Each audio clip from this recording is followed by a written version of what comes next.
Hello everyone, this is part 7 of What If Naruto Got Rid of the Kyuubi, and I hope you guys enjoy this video and to like, to subscribe, to share, and check out the playlist, to see more comment down below. Now let's start the intro. They call me a god. They call me a god. They call me a god. Join my membership, the perks are great. It's in the description. Be sure to like and subscribe, it gives me more motivation. Enjoy. The next day Naruto in his ABNU uniform walked toward the front gates and the guard at the gates said, "I never seen you before, who are you?" Before Naruto had a chance to say anything a voice screamed, "Wait," making everyone turn and look and saw Kurenai running toward the gates.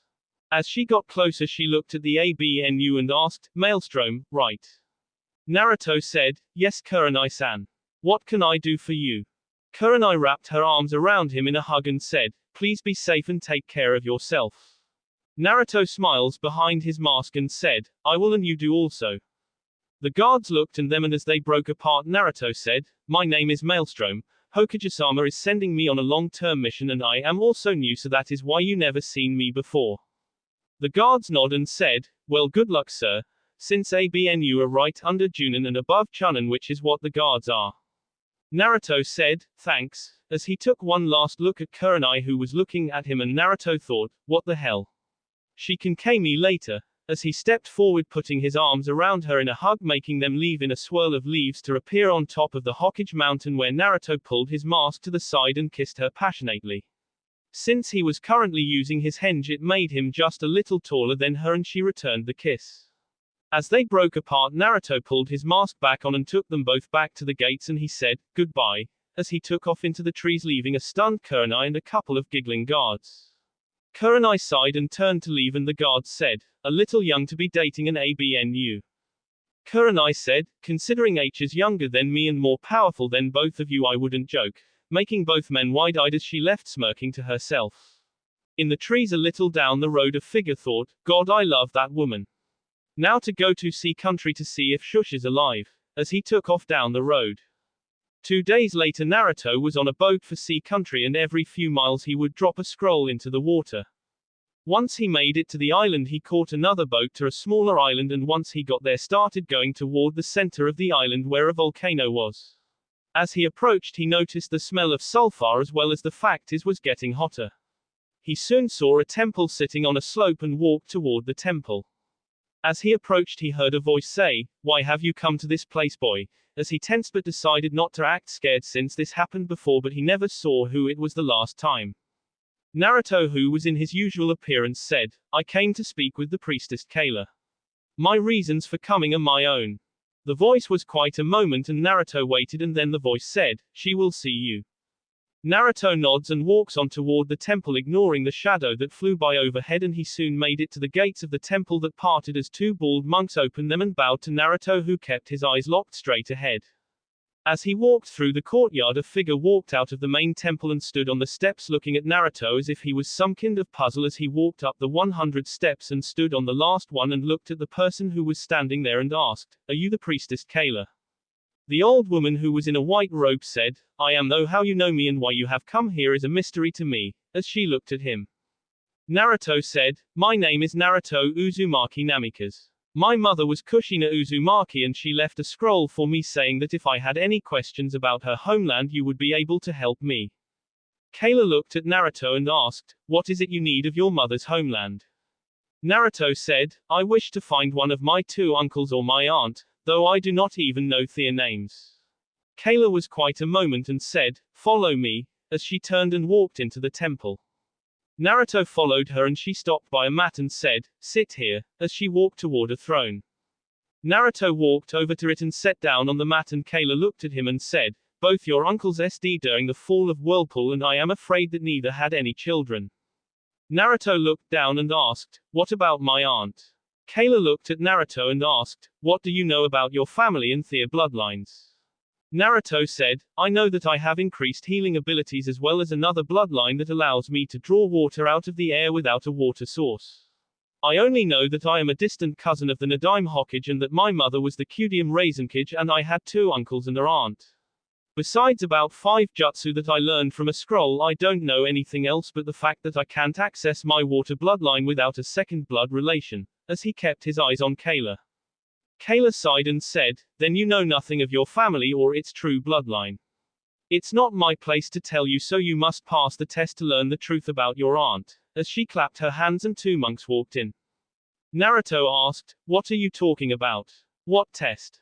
Kayla said, these 2 monks will take you to a door. You must enter the door and follow the passage and meet the only one who can tell you about your bloodline. She will give you a test, and if you fail she will K you. Now go. As Kayla got up and walked away. Naruto sighed as he got up and walked toward the 2 monks who lead him down a long hall and then to a steel door, and they both pulled the doors open and one said, from here on you are by yourself, as Naruto nods and walks into what appears to be a cave with torches on the wall. He only goes about 5 feet before both doors close and leave him only torch light.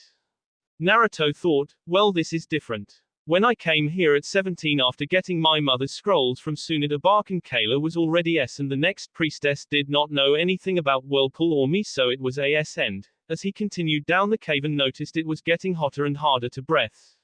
The smell of sulfur was getting worse, and soon Naruto heard a noise that stopped him in his tracks. It was a noise H has heard many times before, but only inside his mind. The noise of a sleeping giant. He took a few breaths to calm his nerves and continued down the path.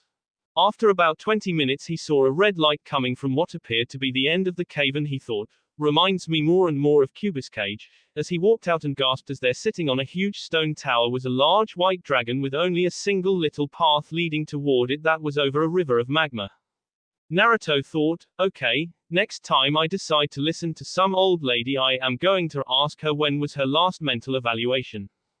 The dragon opened its eyes and a golden eye looked at Naruto, who was still standing at the tunnel entrance, and said, why have you come here, mortal?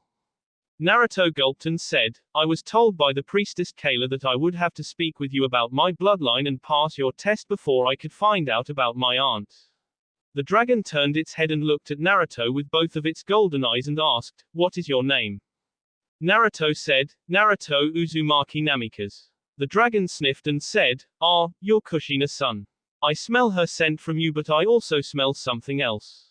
Something not human. Do you know what that is, boy? Naruto said, it's the Kyuubi. My father sealed it in me the day I was born to save my village. The dragon looked for a moment and snorts and said, so the damn kitsune finally fed up, and I believe that makes you a Jinchuriki. Well, this will be an interesting test. Come here, child, and sit on the throne on this tower. As it flapped its wings and set itself up, showing a throne of some kind in the middle where the dragon was sleeping. Naruto calms himself and walks across the little path, gulping when he knocks a small pebble into the magma below, and continued to walk across and sighed as he made it to the larger island and walked over to the chair and looked one last time at the dragon before setting down.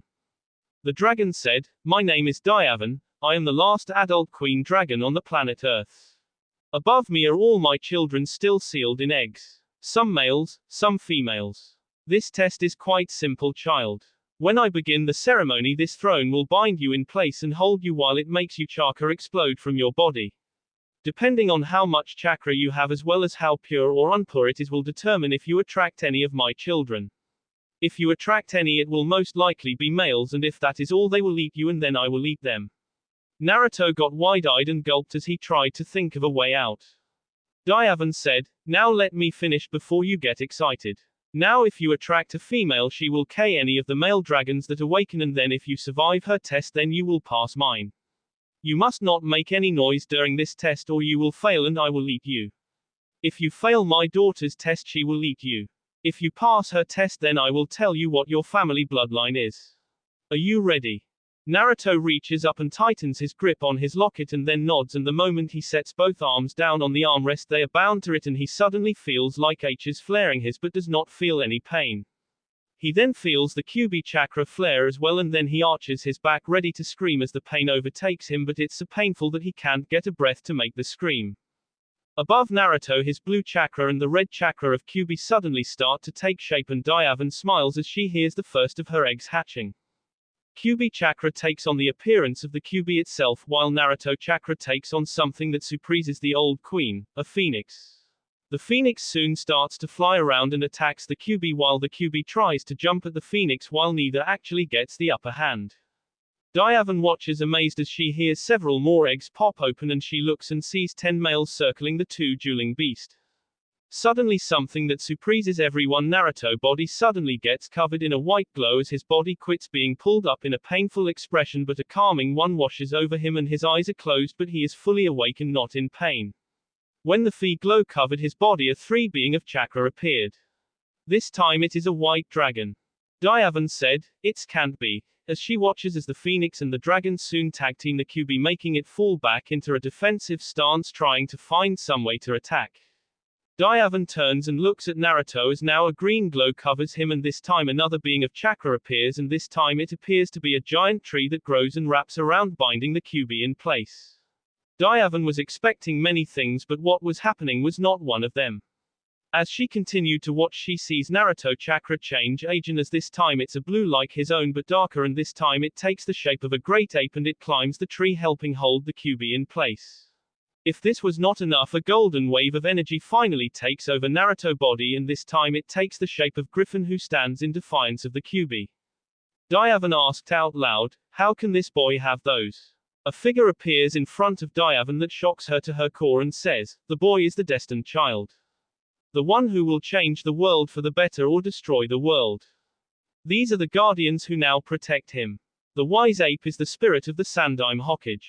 The white dragon is the spirit of the Nadaime, the mighty tree is the Shadaime, the griffin is his father the Yondaime Hokage. Each was sealed into me and bound to him by me. Now watch as the last figure appears to finalize the legend. As both being turned and looked at, suddenly a crystal blue energy took over Naruto and this time it took the shape of a woman. A woman who bends over and kisses Naruto on the forehead and said, "I love you my son," as angel wings sprout out of her back and take flight up and stops beside the back of the griffin. The dragon then swoops down and the ape jumps on its back as it flies back into the air. The tree that now fully binds the Kyuubi squeezes tighter. The ape then jumps off and turns into a saddle and harness that covers the griffin. The dragon then circles a moment and turns into a long lance that lands in the angel's hand as she climbs on the griffin and sits down. The griffin then charges the Kyuubi who is desperately trying to break free and is then punctured in the heart. The phoenix that had flew high into the air lets out a mighty call that makes the walls to the caves rattle and then flies at the Kyuubi as it sets not only itself on fire but the tree and Kyuubi. As the Kyuubi finally cries out and all the energy from all the creatures swirls into a ball of energy that returns to Naruto as he passes out. The figure that is standing next to Diavan said, "The boy has broken the bounds of time and has changed the world. He has been there when the world suffered the terrible torments and pain. Now it is time for him to bring new hope to the world. I the Shinigami, witness to the rise and fall of all life, shall observe the prophecy be fulfilled. Speak not of this to him and welcome the new age, as it fades away." Diavan looks up and blinks before blinking again as all the eggs. All 300 of them had hatched and all of the dragons were now bowing to Naruto. Diavan closes her eyes and said, "So it is him. The one who shall cast the world away from destruction and into the light, but it shall be a long dark road first." She then flew up and began to eat all of the dragons that had hatched. Male and female alike until she was the only one left. She then circled around and flew at Naruto as her body was turned from F to pure energy as she flew into Naruto body, making him scream out in pain as his arm is burned with a tattoo for a dragon that circles his body with its head on his left arm while the tail goes into the Kyuubi seal. When Naruto awoke he looked around and thought, "What the hell?" He was about to move when he heard a voice said, "You passed the test," in the back of his head and he blinked and thought, "Who's there?"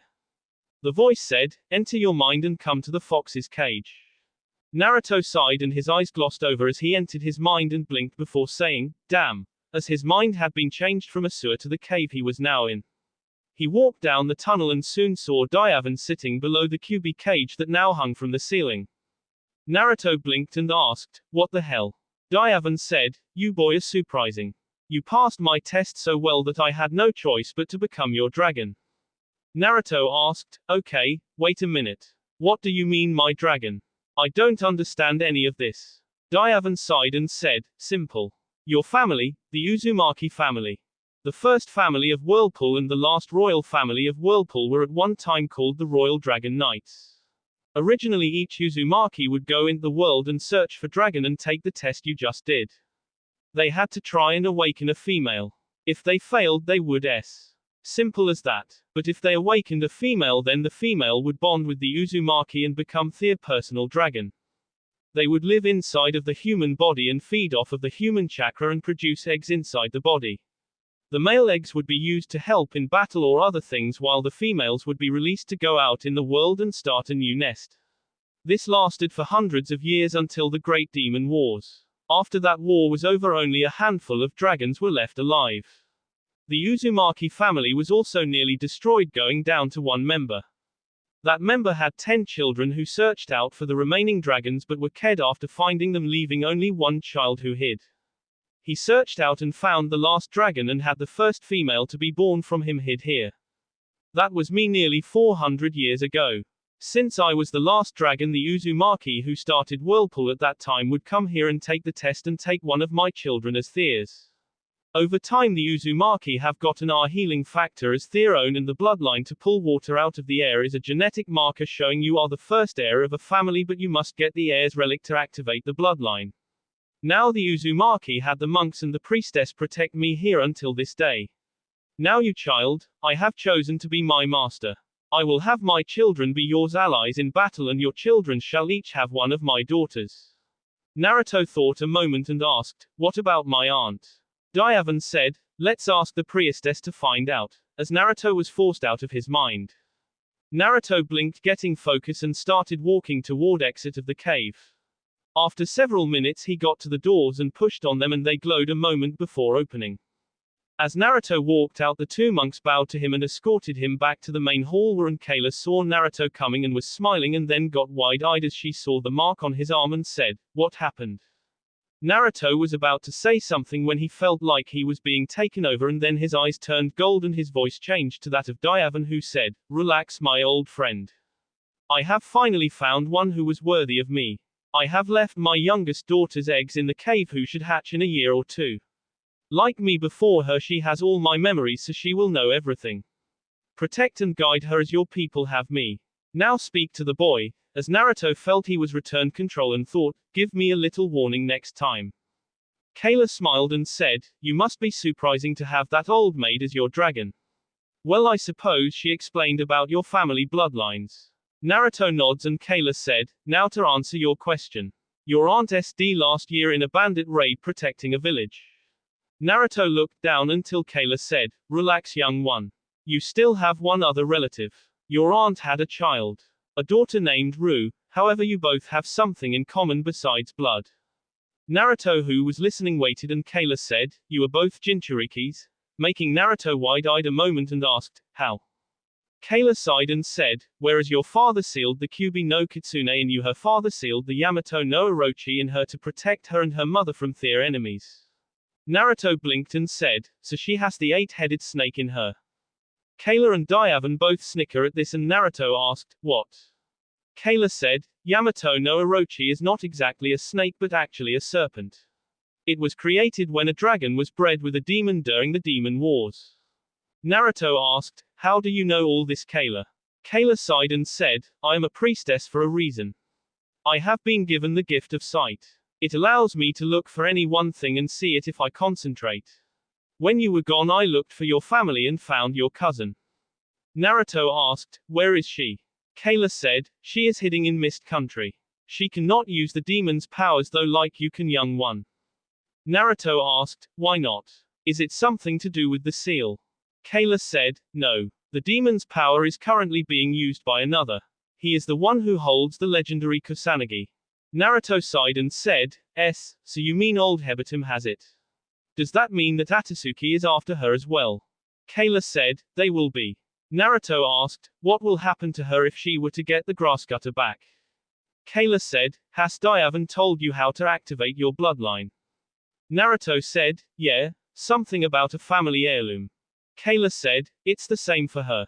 Her mark of an heir is actually the grasscutter, and if she were to get it then she could activate hers and at the same moment finally be able to use the demon's power. Naruto asked, what would happen if I killed the demon but was able to keep her alive? Kayla said, won't work. The moment she gets that sword, the demon will transfer from her to the sword, so whoever would possess the sword would possess the demon. So in actuality, to save her from Atsuki is just have her hold the sword for a moment and then she would no longer be a Jinchuriki. Diavan said, but then you could give her one of my daughters so she would be a full Uzumaki agent. Naruto said, alright. Is there anything else you can tell me about her or anything? Kayla said, be ready for a surprise or four, as she laughs walking away. Naruto thought, yeep, definitely ask for mental evaluation next time, as he turns and walks away back to where the boat he rented was docked. That will be all for this video. Be sure to like, subscribe, share, and comment down below for more videos. Goodbye.